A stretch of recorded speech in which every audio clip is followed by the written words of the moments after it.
Eh bien, bonsoir à toutes, bonsoir tout le monde. Merci de nous retrouver en direct ce vendredi soir pour une nouvelle émission de CTM Femmes. Suite à une petite interruption de quelques mois, nous avons décidé de démarrer, pour celles qui connaissent notre émission, sur un nouveau format avec un témoignage un peu plus court. Et voilà, je vous laisse la primeur de découvrir. Ce soir, nous avons notre invité, Alix, qui fait partie de notre communauté CTM Femmes et qui va vous donner son témoignage en quelques instants. Avant de commencer, je voulais vous présenter notre association CTM. Il s'agit de la communauté des hommes d'affaires du plein évangile, appelée FGBMFI, qui a démarré en Amérique il y a 70 ans, avec un chrétien du nom de Démos Chakarian, qui avait vraiment à cœur d'apporter une nouvelle forme d'évangélisation auprès des hommes dans leur quotidien. Non plus Dieu uniquement au culte ou à la messe, mais dans le quotidien. Il va participer au renouveau, au réveil spirituel de la deuxième partie du XXe siècle. Cette communauté existe dans 140 pays et en France depuis 1976 et va être redénommée CTM, Chrétiens témoins dans le monde, en 2008 pour une raison de simplicité. Nous avons plus d'une vingtaine de chapitres, donc de petits groupes en France. Cette association, loi 1901, est composée d'hommes et de femmes laïques venant de tous horizons professionnels, uniquement des chrétiens, que ce soit des catholiques, des protestants, des évangéliques, des orthodoxes, des juifs messianiques, qui vont se réunir dans des lieux neutres, des hôtels, des restaurants, autour duquel nous allons partager un repas, un petit déjeuner, un dîner, un goûter. Et une personne va venir témoigner de ce que sa rencontre avec Jésus a changé dans sa vie. Et cela correspond à des temps vraiment des temps de partage, des questions, de la louange, de la prière pour la guérison, des choses comme ça. Donc, à chaque fois, le principe de notre association, c'est le témoignage. Et nous avons eu à cœur, notre amie Laïla et d'autres femmes, de créer une branche femmes, CTM Femmes, qui existe déjà dans le monde depuis plusieurs années. Et en France, donc, cette branche a démarré juste après le premier confinement, donc il y a maintenant 2 ans et demi, où nous nous retrouvons régulièrement pour donner un témoignage, un bout de vie et expliquer comment la rencontre avec le Christ a bouleversé notre vie. Donc, sans plus attendre, je passe la main à Alix qui va se présenter et vous raconter son parcours. À toi, Alix. Merci Laure. Alors bonsoir à toutes. Donc je me présente, je m'appelle Alix, je suis originaire de Normandie. J'ai grandi à Caen, j'ai passé les 23 premières années de ma vie à Caen.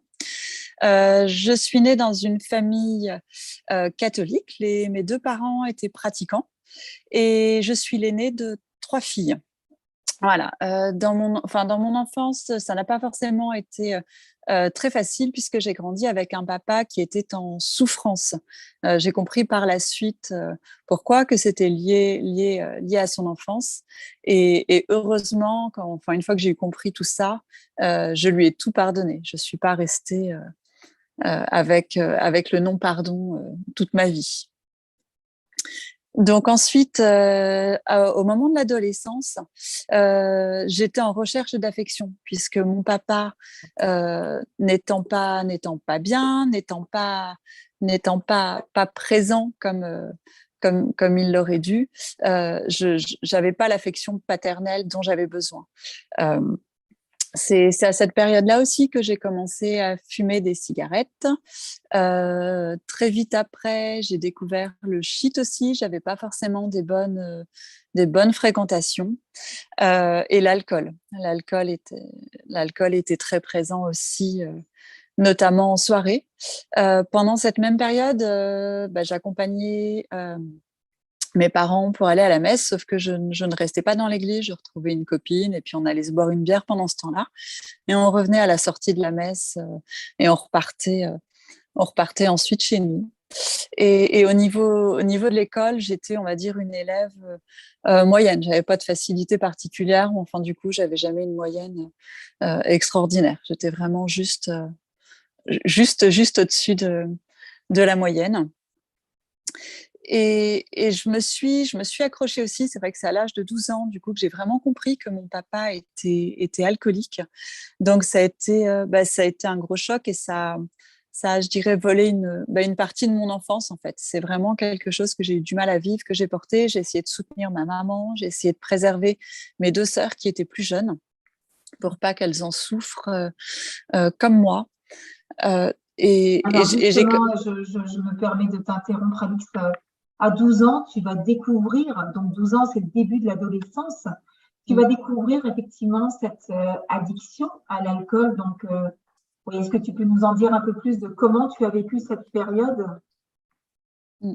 Ça a été vraiment très dur parce que justement, je me suis retrouvée à prendre un peu même un rôle que je n'avais pas à prendre puisque mon papa ne, en étant plongé dans l'alcoolisme, n'était pas présent pour ma maman en tant que mari, n'était pas présent non plus en tant que papa. Et j'avais ce manque en fait. C'est vrai que c'est pas. Ma maman avait beau essayer de combler comme elle pouvait les manquements de mon papa, euh, le, le manque était là. Donc du coup, j'ai compris par la suite pourquoi je faisais ça, mais j'étais en recherche d'affection auprès d'hommes qui étaient beaucoup plus âgés que moi. Eux avaient d'autres intentions par derrière, alors que moi finalement, la seule chose que je recherchais, c'était l'affection d'un papa. J'avais juste besoin d'être prise dans les bras et pas et pas plus. Et heureusement, Dieu m'a gardée. Il m'a vraiment tirée de sales affaires à de nombreuses reprises. J'en ai pris conscience après coup. Il aurait pu m'arriver tellement de choses et il a permis à chaque fois que je puisse m'échapper enfin, juste à temps comme il le fallait. Oui, tu parles du manque d'affection. Donc, quand on découvre un manque en soi, on a ce besoin de combler. Donc, toi, pour combler, tu allais voir, voilà, tu allais voir vers des mauvaises fréquentations, tu as dit tout à l'heure. Oui.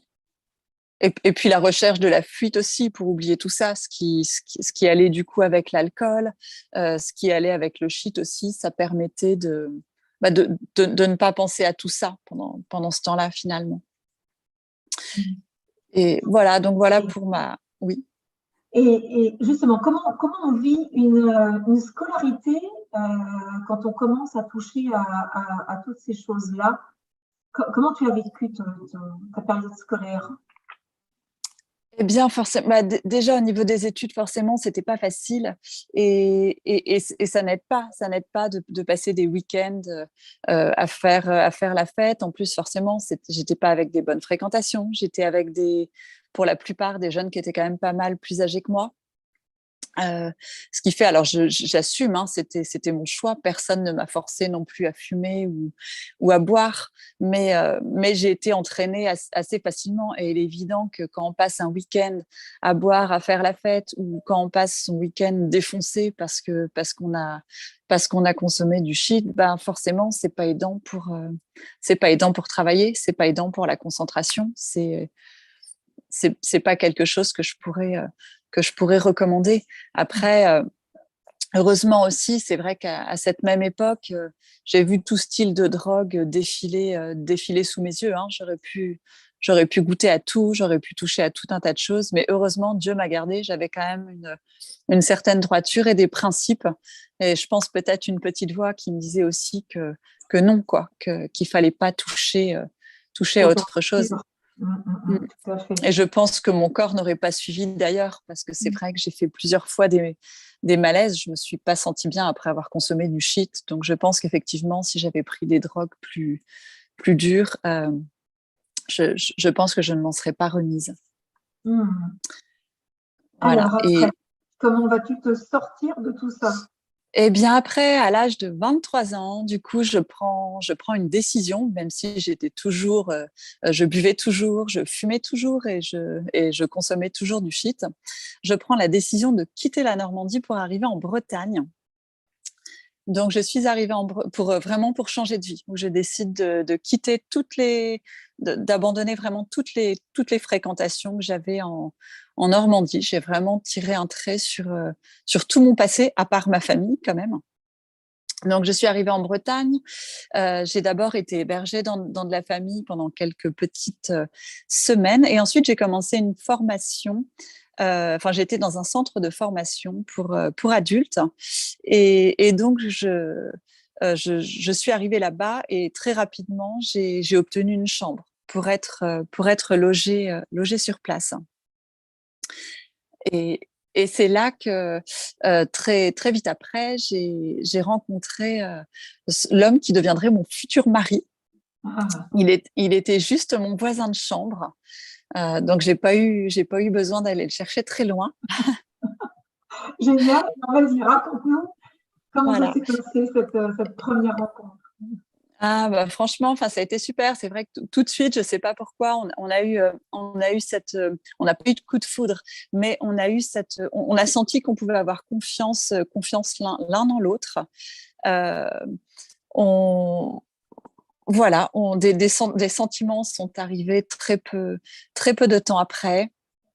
Euh, j'ai quand même vite senti que lui, c'était pas comme les autres, que voilà, il avait ce quelque chose de plus que les autres n'avaient pas. Rapidement après nous être rencontrés, on a quand même parlé d'enfants. C'était important pour moi qu'il soit croyant. C'est vrai que j'ai toujours cru en Dieu. J'ai jamais mis en doute le fait qu'il puisse exister. En fait, pour moi, c'était vraiment une évidence, même si c'était un Dieu qui était très lointain. Mais j'avais ce souhait que mon mari soit croyant. Voilà. Et je priais toujours d'ailleurs, même si c'était pas forcément très, très régulier. Et j'ai oublié de préciser d'ailleurs que quand mon papa était alcoolique à l'âge, donc du coup, j'en ai vraiment pris conscience à l'âge de 12 ans.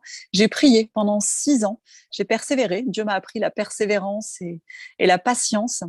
Je priais vraiment pour que Dieu libère mon papa de l'alcool. Je voulais vraiment retrouver mon papa. Et bien, au bout de 6 ans, mon papa a été libéré de l'alcool. Et je dirais ça a été un beau miracle parce qu'il a été libéré sans replonger alors qu'il n'a même pas eu de suivi médical. C'est-à-dire qu'au départ, il a quand même eu ce déclic et il a consulté un médecin, mais ensuite, il n'a même pas eu besoin d'aller à toutes les séances ou rencontrer d'autres personnes pour continuer ce suivi. Vraiment, Dieu l'a guéri, Dieu l'a libéré. Ça a été vraiment un beau miracle pour moi. Et ce qui fait que ça m'a aidé aussi par la suite à persévérer et à m'accrocher dans la prière.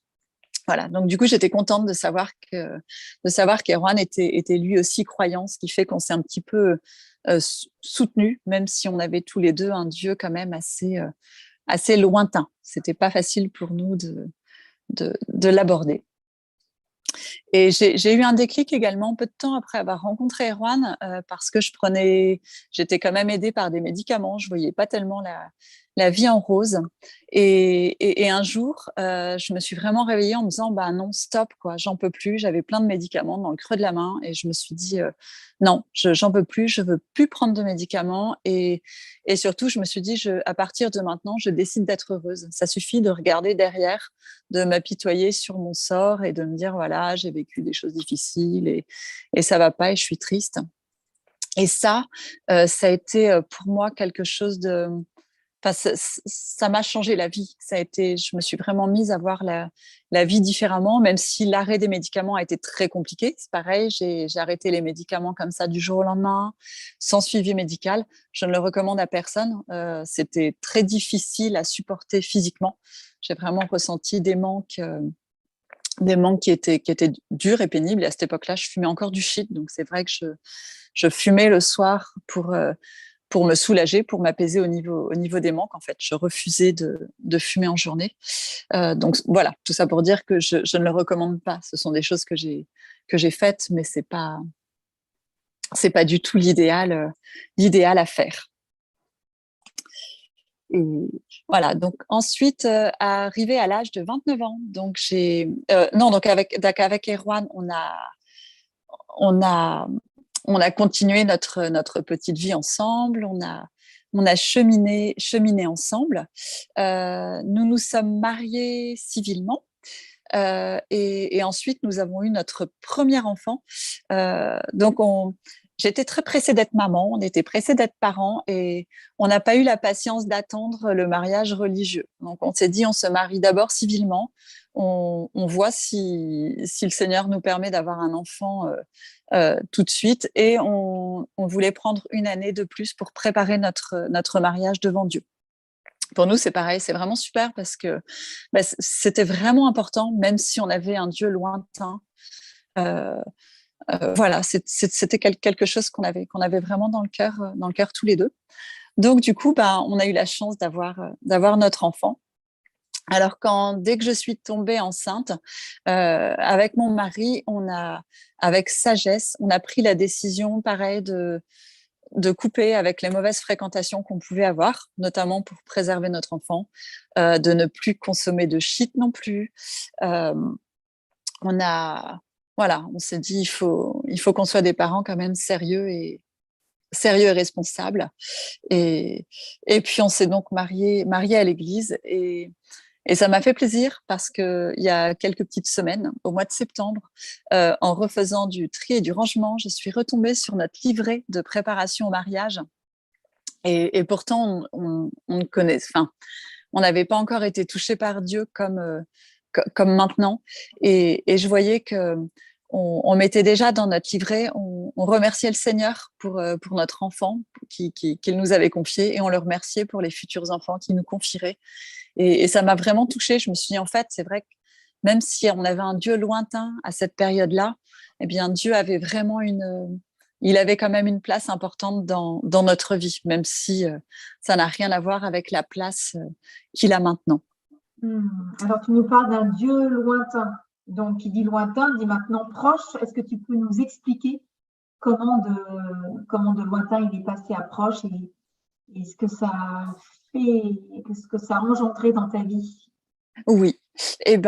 Alors déjà, un petit peu avant de le rencontrer, j'ai vécu le décès de mon papa. Donc ça a été un moment dans ma vie qui a été très difficile. C'était un peu avant mes 30 ans. Mon papa avait 60 ans.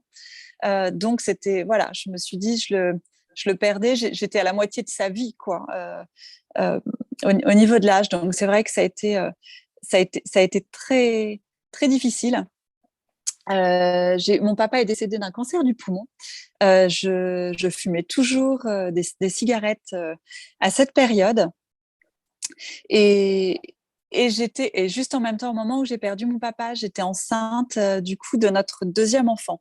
Donc j'ai vécu en même temps un deuil et en même temps la joie d'une grossesse. Et je n'ai pas su arrêter le tabac. Donc ça n'a pas été facile non plus parce que je sentais vraiment le jugement des gens, le regard des gens en se disant, elle est enceinte, elle continue à fumer alors qu'elle vient de perdre son papa d'un cancer du poumon. Comment c'est possible? C'est pas responsable. Voilà, c'était quelque chose qui était pesant pour moi. Et j'étais à la recherche, j'étais à la recherche de Dieu aussi. En même temps, enfin, voilà, des choses que je ne comprenais pas. Je comprenais pas pourquoi je perdais mon papa. Et puis, comme je dis souvent, on perd toujours ses parents trop tôt, quel que soit l'âge finalement. Et moi, je me disais, c'est trop tôt, quoi. J'ai même pas 30 ans, mon papa a 60 ans, il partait trop tôt. Et donc juste peu de temps avant de rencontrer Dieu, donc on avait des amis qui priaient pour nous euh, et qui nous ont prêté qui m'ont prêté plusieurs bouquins de témoignages que je lisais. Je suis pas une grande lectrice, mais j'aimais les histoires vraies. J'aimais beaucoup lire les bouquins de témoignages. Et c'est en lisant un bouquin de témoignages que je me suis convertie, que j'ai vraiment été touchée. J'ai compris qu'en fait, Dieu était proche, que Dieu était notre papa, qu'il nous aimait et qu'il avait sacrifié son fils Jésus pour nous. Donc, il l'a sacrifié pour nous tous, mais si j'avais été toute seule, il l'aurait sacrifié pour moi aussi. Et moi, en tant que maman, je me suis rendu compte que moi, c'est quelque chose que j'aurais pas pu faire. En fait, j'aurais pas pu sacrifier mon enfant pour d'autres. Et ça m'a vraiment profondément touchée de me dire, waouh, Dieu, il a été prêt à sacrifier son fils parfait, juste pour nous, en fait, pour nous sauver, pour qu'on puisse être libéré, avoir accès à Dieu, aller au ciel, être proche de Dieu. Et alors, j'ai pris conscience aussi, du coup, de tout ce que j'avais fait de mal, de tous mes péchés. Autant avant, je pouvais me dire que j'avais une vie relativement droite, que j'étais quand même pas trop mal, que, voilà, que ça allait bien. Et en fin de compte, quand on prend conscience de tout ça, maintenant, on se rend compte qu'on est pécheur comme tout le monde. Et donc, de là, eh bien, je me suis retrouvée avec un Dieu proche, et, et j'ai fait la connaissance d'un meilleur ami aussi. C'est vrai que je dis souvent, je dis que je veux pas avoir de meilleurs amis. J'ai des amis, même si j'en ai pas des masses. Mais par contre, Jésus, c'est vrai que c'est mon meilleur ami, c'est mon confident. Dès qu'il y a quelque chose, enfin, que ce soit une bonne nouvelle, ça va être merci Jésus, ou si c'est quelque chose de plus dur, tout de suite, je prends un temps pour me confier à lui, pour lui raconter ce qu'il y a qui va pas, ou lui crier les injustices, si ce sont des injustices. J'ai vraiment ce, j'ai vraiment ce réflexe. Il est toujours là, il est toujours présent. Euh, Ça fait du bien de lui parler, on est réconforté. Alors, ça ne m'empêche pas de parler quand même aux hommes. Ça ne veut pas dire que je lui parle qu'à lui, mais c'est vrai que c'est mon premier confident. C'est vraiment un réflexe maintenant. Et du coup, il est plus lointain, quoi. Il est à côté. Amen, amen, amen. Il a bouleversé ta vie. Il y a pas photo. C'est génial. Et Oui, tu disais effectivement que tu étais. Alors, tu parlais du jugement. Effectivement, c'est tellement plus facile de juger, mais Dieu lui-même ne nous juge pas. Donc, les addictions, c'est sûr que s'il n'y avait pas d'addiction, ce serait plus simple pour beaucoup de personnes. Comment, comment tu expliques que tu te sois sorti de cette addiction par rapport aux médicaments, par rapport l'alcool et le shit et tout ouais. ça? Comment...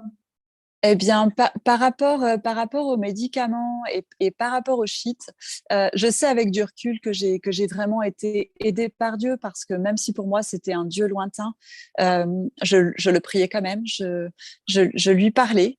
Euh, il m'a donné cette force. Après, je pense qu'il m'a donné aussi cette volonté. Mais j'ai fait une expérience vraiment qui a été super par rapport à Dieu. C'est par rapport au tabac, c'est-à-dire que je me suis convertie, et en même temps, j'ai appris qu'on attendait notre troisième enfant. Donc c'est vrai que je planais complètement, comme je disais, j'avais la tête dans le ciel et les pieds qui touchaient à peine terre. Et là, du coup, tout de suite, je me suis dit, OK Seigneur, ben maintenant je suis enceinte, et je veux vivre cette grossesse sans tabac. Je veux vraiment être libérée du tabac. Donc, je vais parler vraiment très librement, en fait. Hein. Ça a été tout de suite une relation proche, enfin, d'amis, comme je vais vraiment parler comme ça, en lui disant, bah, écoute, je vais te prier pendant 15 jours. Et dans 15 jours, j'arrête de fumer, et il faut que tu m'aides, il faut que ça se passe bien, il faut que j'y arrive. Eh ben, j'ai réellement réussi.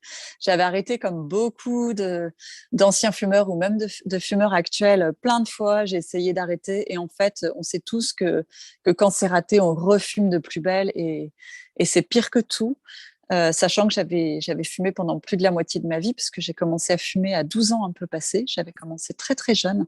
Et là, vraiment, ça s'est très bien passé. Alors, je ne vais pas vous dire que ça a été super facile quand même, mais je n'ai pas eu de saute d'humeur, j'ai pas du tout été désagréable. Euh, c'est vraiment la fois qui s'est le mieux passé de toutes les fois où j'ai essayé d'arrêter. Et surtout là, ça n'a pas été un essai, ça a vraiment été une réussite. Ça a été vraiment une libération. J'ai vraiment été libérée. Et par rapport à l'alcool aussi, je sais que j'ai eu régulièrement dans ma vie des hauts et des bas.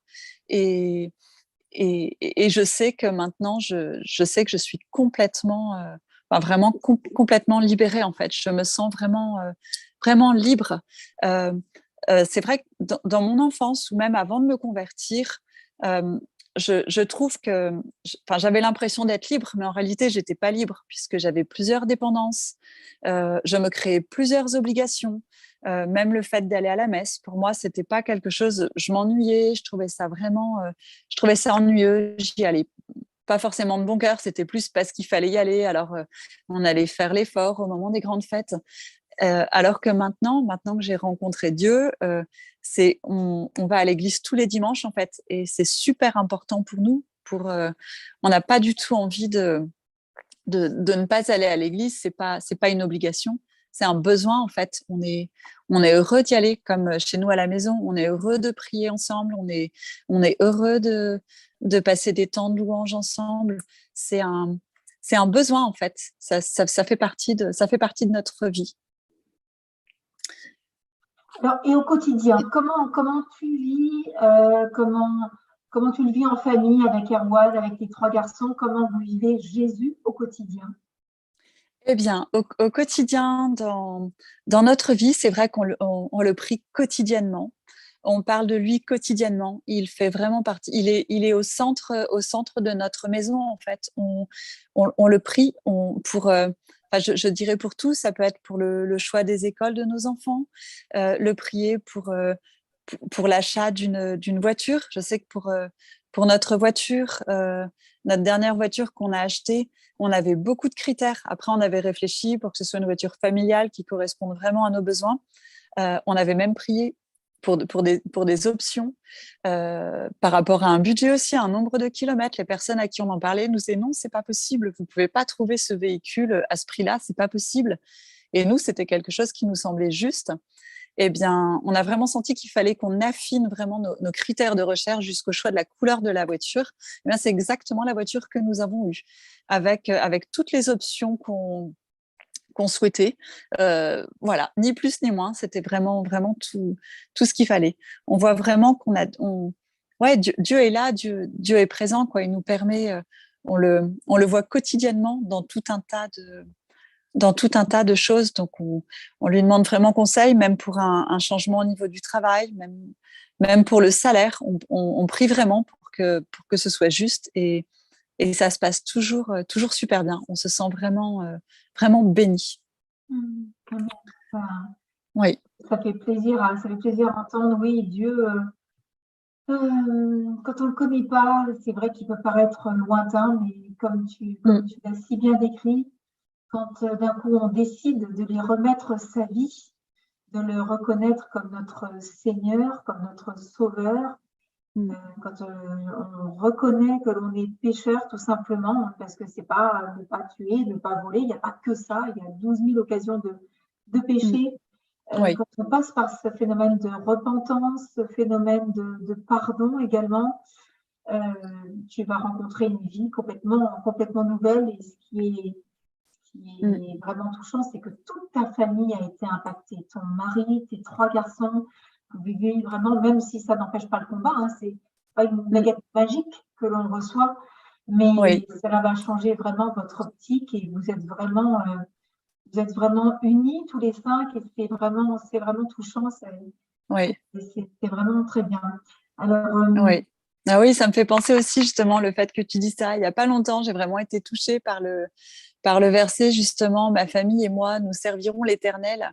Et sans même en parler à mon mari et à mes enfants, et ben, il se trouve que maintenant, enfin, ça fait deux dimanches de suite que c'est mon mari qui fait la louange à l'église, que j'ai mon aîné qui chante à l'église également, et j'ai mon second qui fait de la guitare ou de la guitare électrique, et mon petit dernier qui fait de la batterie. Et il se trouve que juste ces deux dimanches-là aussi, ce sont deux dimanches où je me suis occupée, moi, du club des enfants.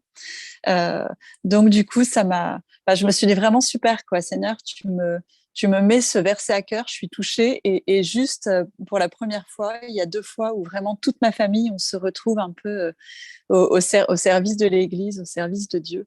Et c'est merveilleux. C'est vrai que pour nous, c'est tellement important, et d'avoir nos enfants qui connaissent Dieu aussi. C'est mm, c'est vraiment merveilleux. oui, moi et ma maison, nous servirons l'Éternel. Josué 24, 15.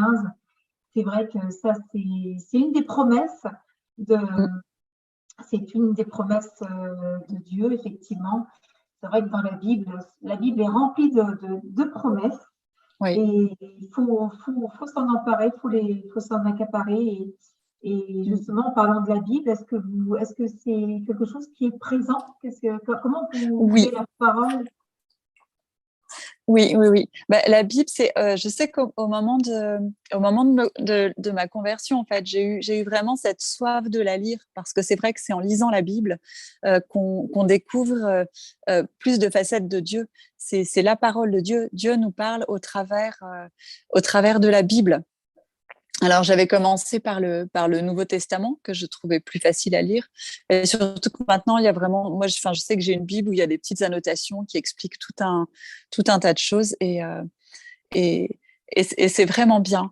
Voilà, je recommande à tout le monde de lire sa Bible. J'essaie de la lire un petit peu quotidiennement. Alors, il y a parfois où il y a des ratés, des périodes où je vais la lire un petit peu moins parce que je vais lire d'autres choses.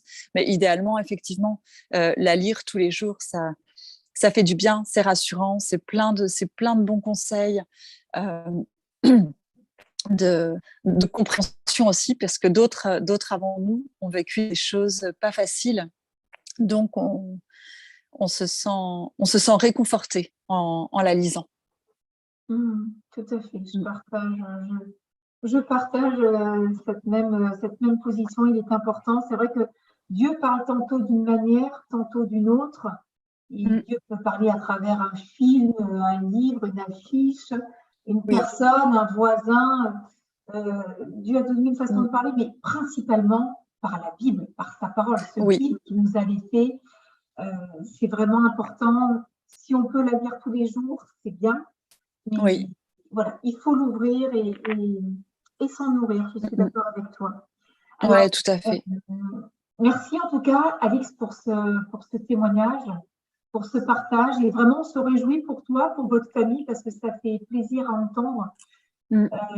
C'est vrai que lorsqu'on vient à Jésus à un instant T, ben, ce n'est pas toujours évident d'avoir un mari, un conjoint qui suit, Mm. sa femme, son épouse, un conjoint qui suit.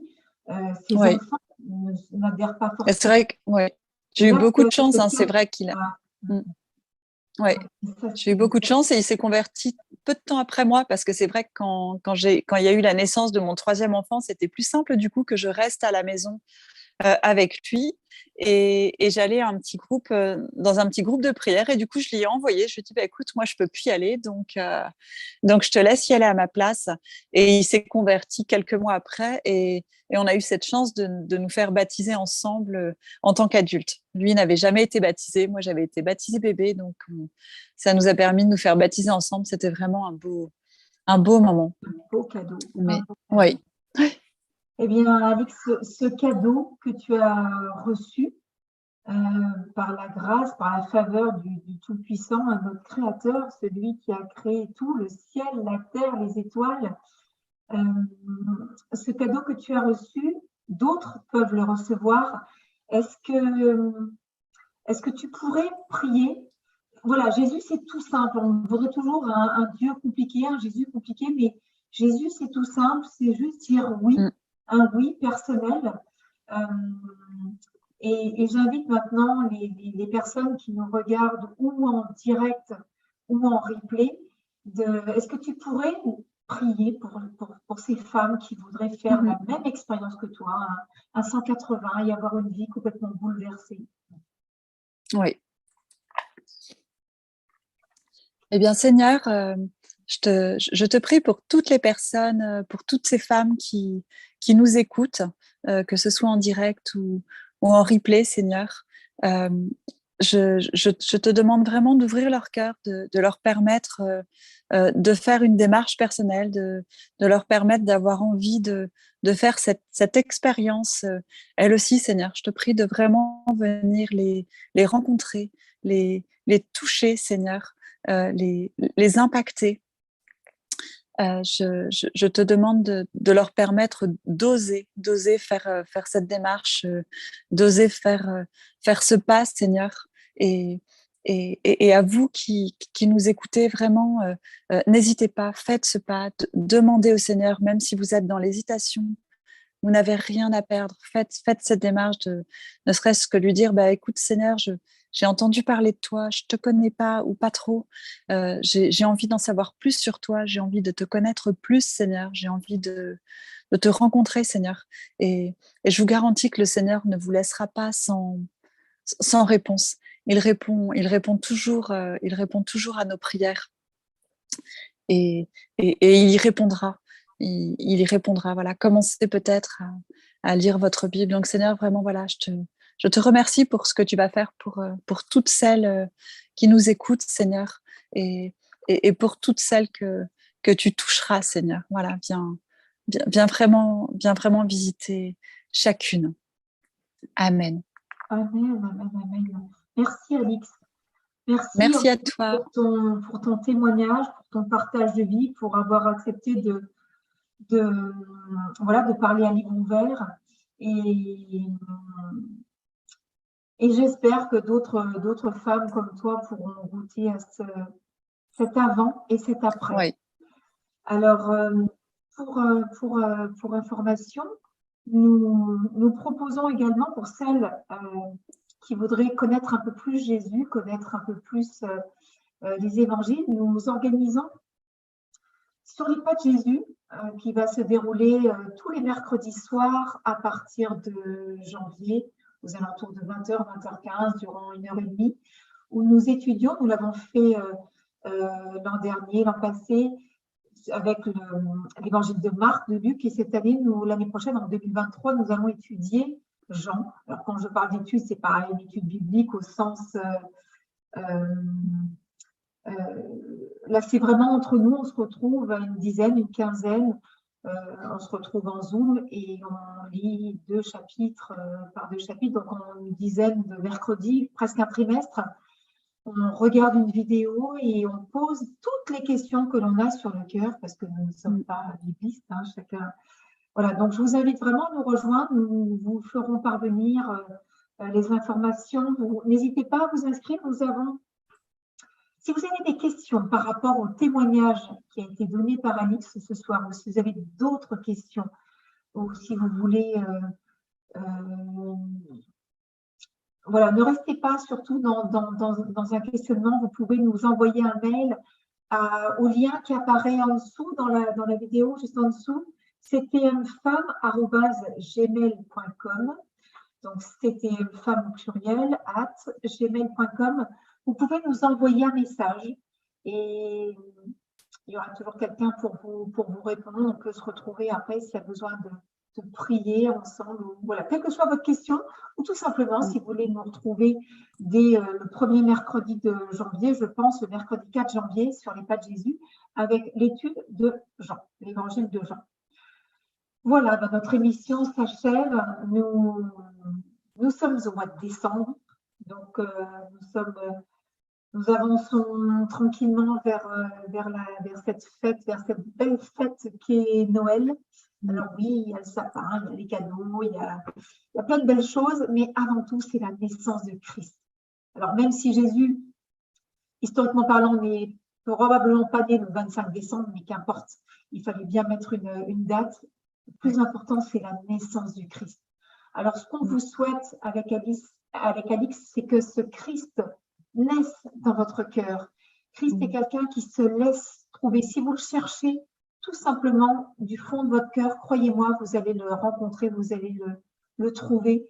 Et si vous voulez, comme Alix, comme moi, comme tant d'autres, avoir une vie complètement bouleversée, je vous invite vraiment à revoir et à faire cette prière qui a été tellement bien faite par Alix tout à l'heure. Et voilà, Jésus, c'est vraiment tout simple. Il n'y a pas besoin de blabla. Voilà. En tout cas, on vous souhaite à toutes des bonnes fêtes en famille, des bonnes fêtes de Noël, ou même si vous êtes seul, n'hésitez pas à vous rapprocher d'une église. Ne restez pas seul le 24, le 25. Rapprochez-vous, essayez de vous retrouver avec quelqu'un et voilà, n'hésitez pas à nous écrire si vous avez la moindre question. Alix, je te laisse clore. Ouais, bonne fête de Noël, bonne fête de fin d'année à tous. Et c'est ça, surtout, n'hésitez pas à nous contacter par mail si vous avez la moindre question. Et comme le disait Laure, ne restez pas seul. Rapprochez-vous même des églises si jamais vous êtes seul. Bien souvent, elles organisent quelque chose pour prendre soin des autres, en fait, pour ne pas que vous soyez seul. Voilà. Et ben, belle soirée à vous. Et puis, à très bientôt. Au revoir et merci beaucoup, Laure.